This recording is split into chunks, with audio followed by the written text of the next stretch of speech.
Oh, the dribbles everywhere.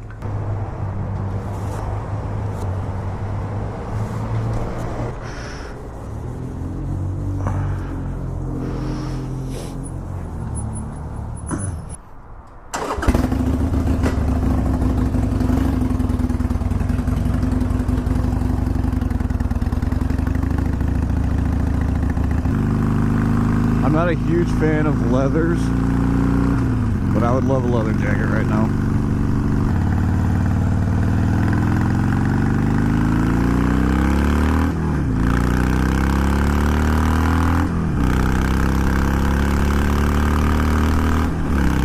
Woo, it's cold. I'm coming over. I'm going over again. What I wouldn't do for a bigger jacket right now. Okay, everybody, on the way home from work. It is warm. I don't know, it's probably getting close to 80 degrees now, and I still have my hoodie on from this morning. So I didn't say a whole lot on the way into work just because I was very cold and pretty tired.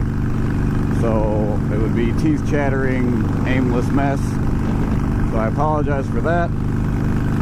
But on the way home, we're going to give you a good look at what it's like to daily commute a 2019 Harley Davidson Iron 883.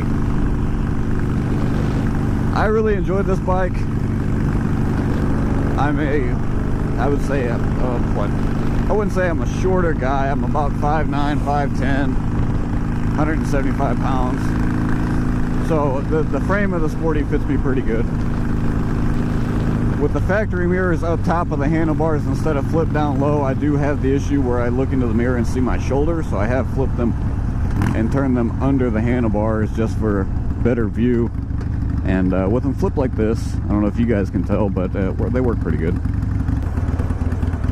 Gonna get around here and jump on the highway. We can give you the full commute experience because I'm almost guaranteed, I would say, I have an 80% chance of hitting traffic right up here at the interchange.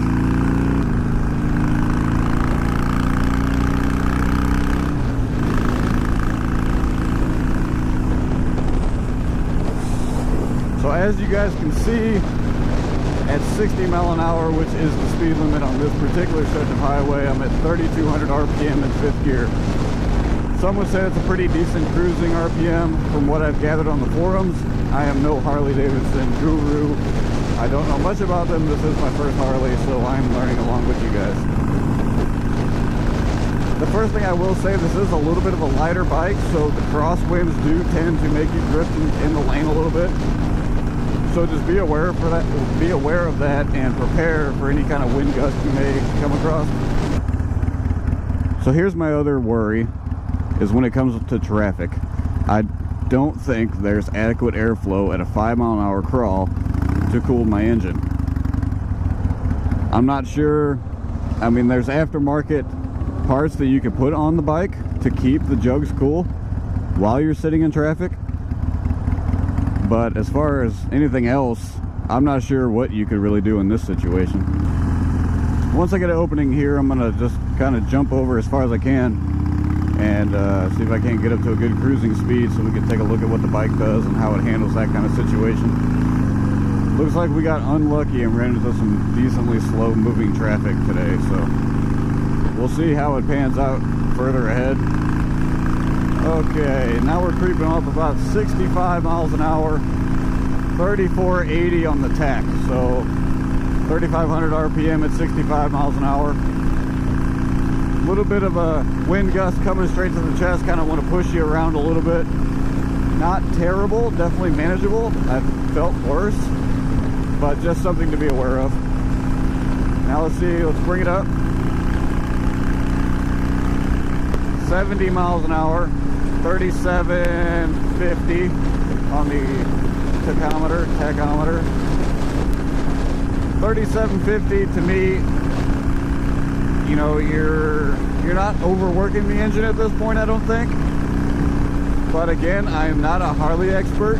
Somebody who knows a little bit more could leave a comment down below to kind of elaborate on the RPM range of this particular engine and what's safe for it and what's overdoing it. Okay, so say you're running at 70 miles an hour and you need to pass. We're going to do this hypothetically. Obviously, there's nobody in front of me that I need to pass. I'm trying to do all this from a safe following distance. Okay, so 70 miles an hour, I'm going to give it full throttle and see what she does.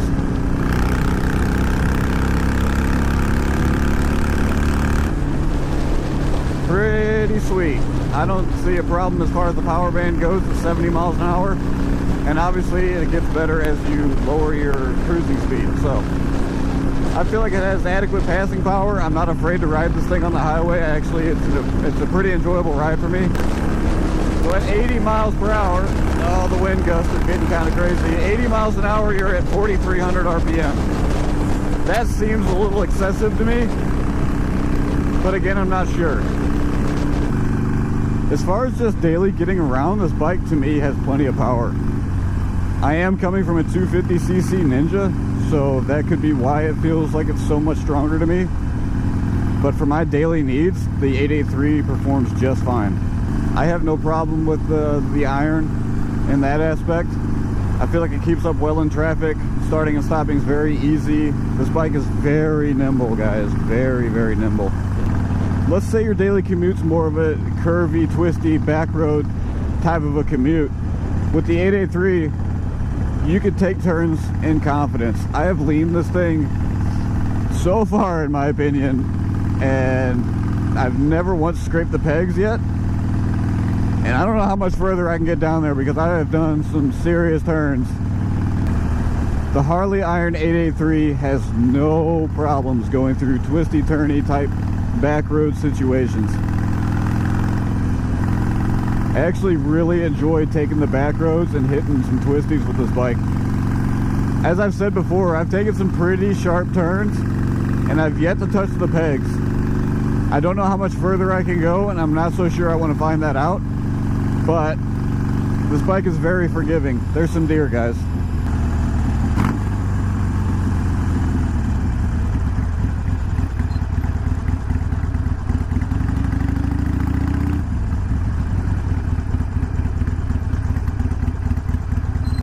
I actually found a little bit of a shady spot to talk to you guys about my 2019 Harley Davidson Iron 883, and she's actually looking pretty good.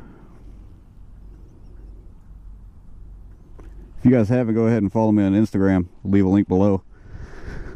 So the only thing I had to add to this bike to make it a good commuter is this little bag.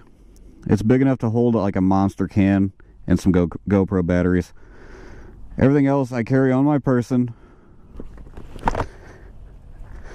And if I can't put it in that bag, I don't bring it. Could you put saddlebags on this? Sure. But I was just showing you guys how it is right now. Pretty much stock. And I ride it to work as much as possible. I'm going to be riding it to work as much as possible.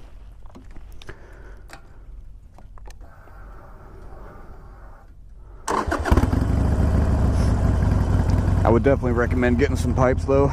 These are just some cheap slip-ons. I'll have a video coming for them soon. Sound pretty good to me. I hope this video gave you all a little bit more of an idea of what you could look at if you're looking into getting a Harley Davidson Iron 883. Do I think this is a great commuter bike? I really do. Daily driving this thing would not be an issue for me at all. I actually plan to this summer once the mornings are a little bit warmer and the weather's a little bit more consistent. And here in the Midwest, all you can do is pray for consistent weather, honestly. I would add some saddlebags and maybe a windshield if you have a longer commute and you want to bring like your lunch or an extra jacket or, you know, a briefcase or something like that, maybe a laptop. I'd have no problem throwing saddlebags on this thing, and maybe just a windshield if you have a further commute than, you know, 20-30 minutes. If you have an hour-long commute, I would definitely recommend a windshield. It's just going to wear you out a little bit, I think. Anyway, thank you all for watching today's video. If you enjoyed it, go ahead and press that like button. If you hated it, dislike button. And if you want to come back for more, click that subscribe button and the little bell icon. It'll let you know whenever I post a new video. It goes a long way to help the channel, and as of right now, I have 0 subscribers. So if you want to be number 1, go ahead and click on the red subscribe button. It goes a long way, tells me I'm doing the right thing. Everybody have a great day, and I'll see you next time. Goodbye.